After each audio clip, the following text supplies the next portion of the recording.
Okay guys, good morning, good morning. Narito karon diri sa basketball court ng Gainichi Zagreb, Croatia. Na yung mga Pilipino naglalaro ng basketball guys. Oh. Wala kasing trabaho ngayon sa Sabado. Konting pustahan, konting massage sa katawan. Okay. Sana makalaro tayo dito ngayon.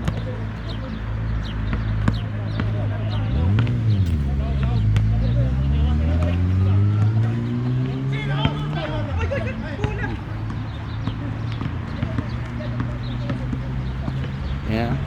Rinig yung salitang Tagalog, bola. Mga Pilipino yan sila, hindi yan sila mga Nepali. Okay.